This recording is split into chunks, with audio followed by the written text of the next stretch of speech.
الحمد لله رب العالمين والصلاة والسلام على أشرف المرسلين سيدنا ونبينا ومولانا محمد صلى الله تعالى عليه وسلم وعلى آله وأصحابه أجمعين. السلام عليكم ورحمة الله وبركاته. Illness is something that we all experience many times in our life. And we cannot wait until we get better. And sicknesses comes in different levels. Sometimes it is mild, but sometimes it can be unbearable. And we focus so much on illness in a negative way. But Allah did not put us in a difficult situation for no reason. There are many blessings that we can achieve from illnesses. It is also a trial, a test for us.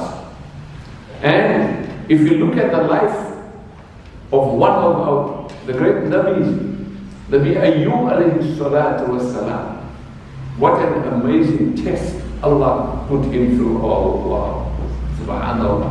I need to share this. Ayyub alayhi salam was a prophet who was immensely blessed by Allah. He was strong, he was healthy, he had large plots of land, lots of livestock, and he was a righteous person, and he had a beautiful family, children, wife, everything. He was also a community leader who was highly respected and beloved by his people. Despite his status and wealth, Ayyub alayhi salam was never arrogant. He was always humble. He readily helped those in need and constantly thanked and glorified Allah for it. One day the angels began to discuss about the best of humans who lived on the earth. And one angel said, the best creature on earth today is Ayyub, a man of noble character, who displays great patience and always remembers his generous Allah. He is an excellent role model for the worshippers of Allah. In return, Allah has blessed him with a long life and plenty of servants. The needy and the poor share in his fortune. And he feeds and clothes the poor, he buys slaves and sets them free. He makes those who receive his charity feel as if they are favoring him. Right? SubhanAllah. So kind and gentle is he. So when you give, don't give like this. You know the story. You give like that. Right? Don't make it known that you are the person that wants to give. Allah. Iblis, Shaitan, overheard this discussion between the angels. And he became very angry. That's his job. And he immediately began plotting to lure Ayyub alayhi salam away from the worship of Allah. He whispered evil thoughts to Ayyub alayhi salam about the many pleasures of life that man has, such as Ayyub alayhi salam could easily enjoy. But the Prophet was a sincere servant of Allah and was not easily faltered. And this angered Iblis even more. Iblis approached Allah in a conversation and said, Ayyub alayhi salam was not a sincere servant of you, of Allah, and was only glorifying you for fear of losing all his wealth. Right? So Iblis suggested you remove his wealth and you will find that his tongue will no longer mention your name and his praying will stop. Allah knew that Ayyub alayhi salam, he knows everything, right? He is the most sincere believer. But he agreed to the test. To show Iblis, it's not only to show Iblis, to show us. Right? We learning from it. To show this absolute sincerity of his loyal servant. SubhanAllah. And how many Anbiya and Awliya Allah have not been tested. Right? You will see the good people are tested more than the people that are average. SubhanAllah. And the people that are committing sin are not tested at all. This is what goes in the mind, you see. So, Allah agreed to this. Right? So Iblis creates havoc in the life of Ayyub alayhi salatu wassalam. As time passes, his wealth starts to diminish and disappear. Allah. Until there was nothing left. Now Iblis is satisfied. That's his job. Right? So he comes in disguise, Iblis, as a wise person to Ayyub alayhi salam. He says, all your wealth is lost now. Some people say it is because you gave too much charity. Right? And that you are wasting your time with your continuous prayers to Allah. Astaghfirullah. Right? Others say that Allah has brought this upon you in order to please your enemies. If Allah had the capacity to prevent harm, then He would have protected your wealth. Ayyub alayhi salam, he replies, Allah gives whom He wills, and Allah takes from whom He wills. And all of the wealth that I have belongs to Allah. SubhanAllah. So He has every authority to take it back from me. What an answer. SubhanAllah. Ayyub then turned around, alayhi salam, and continued to thank and praise Allah. Iblis is now even more frustrated. Right? I've stripped him, made him poor, yet he still remembers Allah. Then Iblis says, the real test of a parent is through his children. المال والبنون زينة الحياة الدنيا. Wealth and children are the beautiful ornaments of this world. But don't forget, it's a test. And everything is a test. And so Iblis says, you will see. No more children. No more worship of you. Allah will hear, Ayyub will reject you. Allah knows what's in the heart. Right? But Allah still gave Iblis this opportunity. So what happened? The children in which they were in a building crashed and they all died. They were all killed. And Iblis again comes in disguise as a sympathizer and a bystander. The circumstances under which your children died is very sad. Surely your Lord is not rewarding you properly for all your prayers and salah that you are waiting. Astaghfirullah. Allah, Ayyub alayhi salam responds, Allah gives me what is good for me and takes away what Allah sees that is displeasing for Him and for me. SubhanAllah. So Allah sees that all of these children may be a strong test and a trial for me, so Allah took them away from me. Whether a thing is beneficial or harmful to me, I will remain firm in my belief and remain thankful to my Creator. Khalas. Iblis, back to Allah. Oh my Lord, his money, his wealth is gone, his children are dead, but you see, he's still got a healthy body. Right? So, he's enjoying good health and will continue to worship you. SubhanAllah.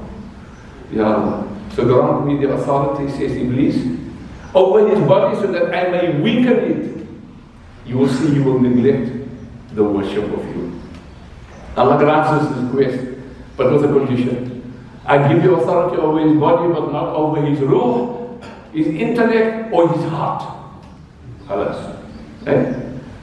For in these places, says Allah, resides the knowledge of me and my deen, my religion. SubhanAllah. So eventually, Ayyub alayhi salam's health starts deteriorating.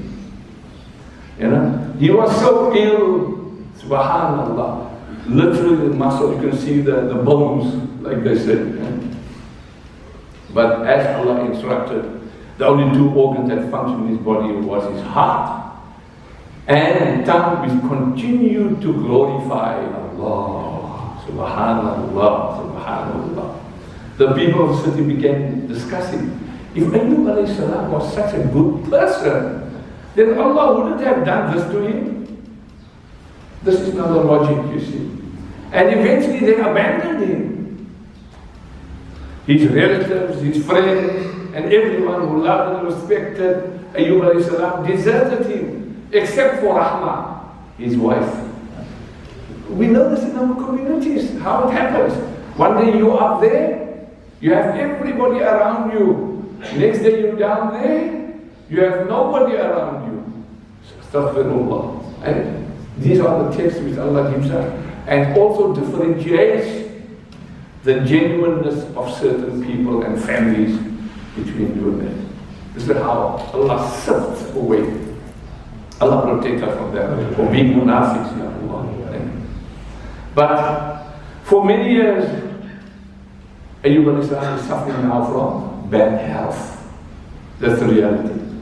And who was by his side? None other than Rahma, his wife. It's always the case, isn't it so?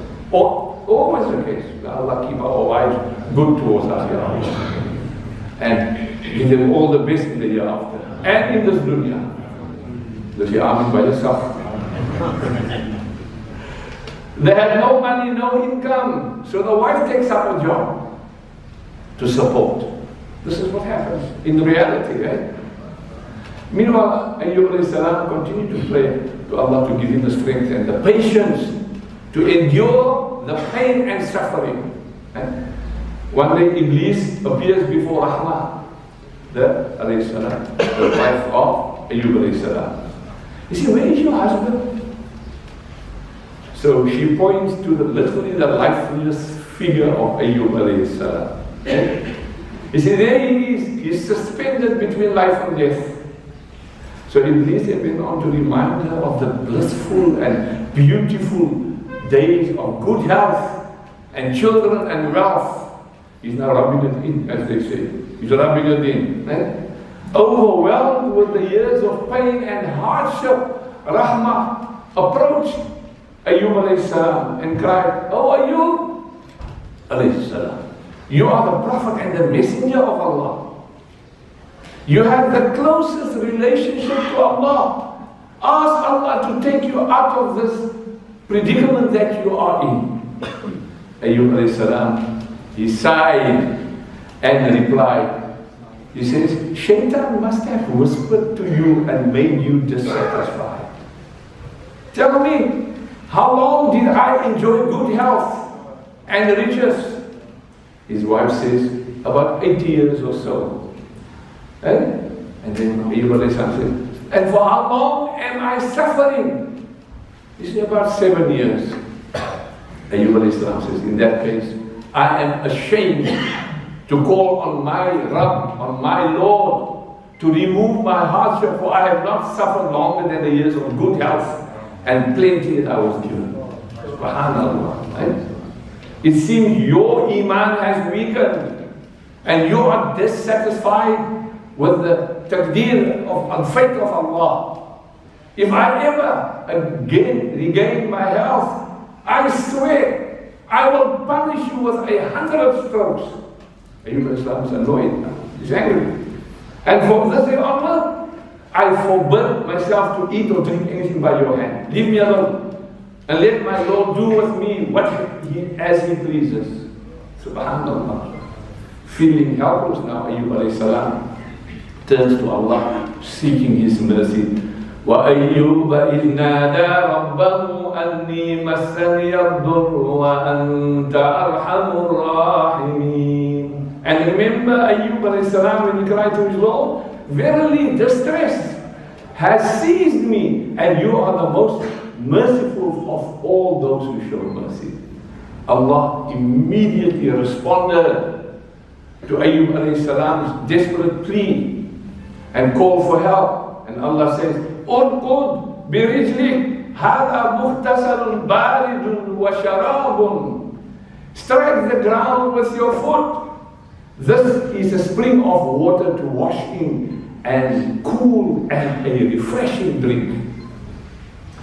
فَاسْتَجَبْنَا لَهُ فَكَشَفْنَا مَا بِهِ مِنْ دُرٍّ وَآتَيْنَاهُ أَهْلَهُ وَمِثْلَهُمْ مَعَهُمْ رَحْمَةً مِنْ عِنْدِنَا وَذِكْرَى لِلْعَابِدِينَ. So we answered his call, says Allah in the Quran, and we removed the distress that was on him, and we restored his family to him that he had lost, and the like thereof along with them as a mercy from ourselves and a reminder of all who worship us. Allah, Allah, Allah. This is the important line and lesson that you and I must learn from them. Subhanallah.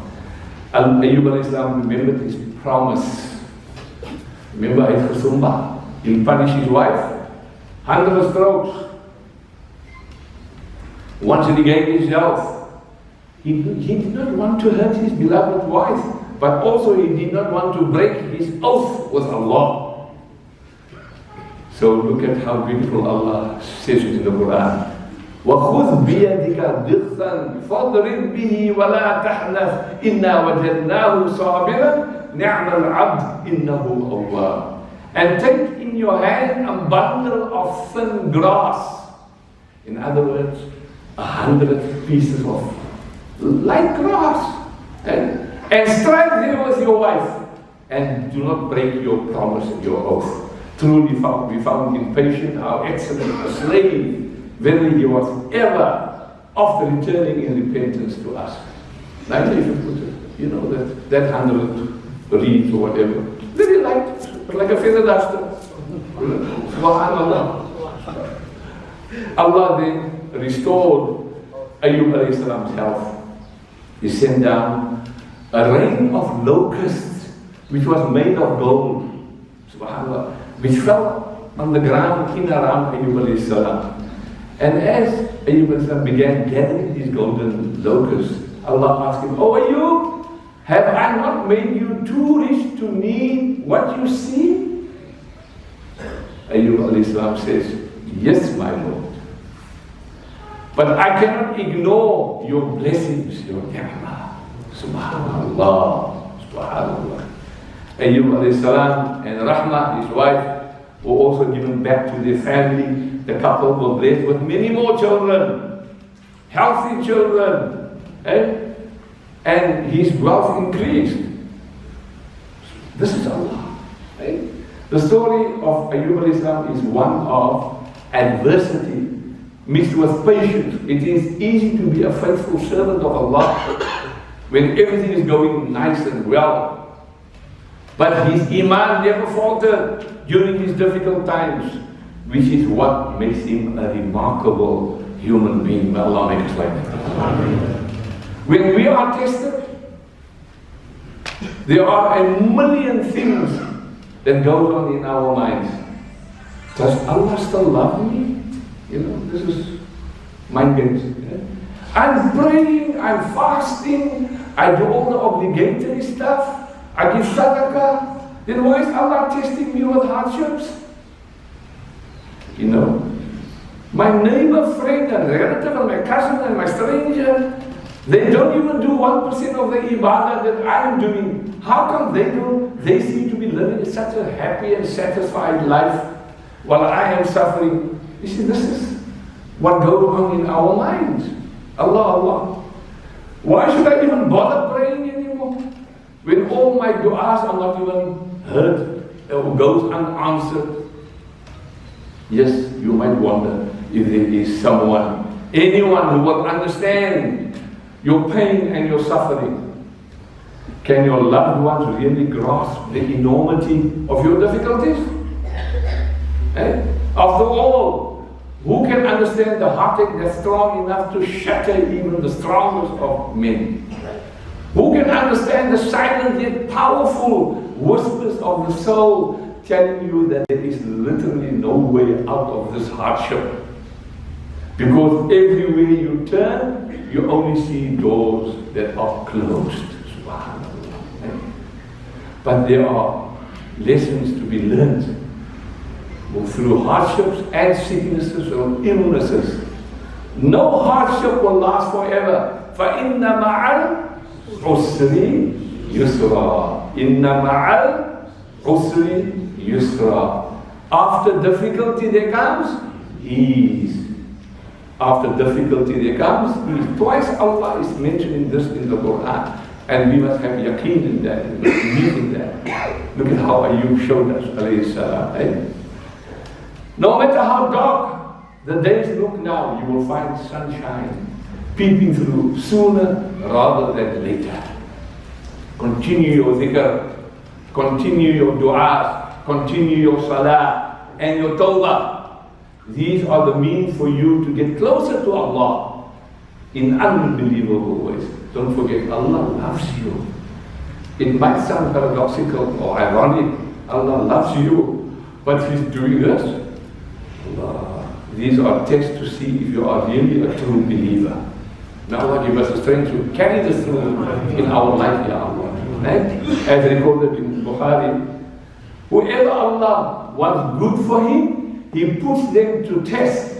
He puts them through difficulties. And also the other dimension of it, your difficulties that you go through, the sicknesses that you go through, the cancer that you are going through, whatever you are going through, subhanallah, it's cleaning you. It's washing you. Right?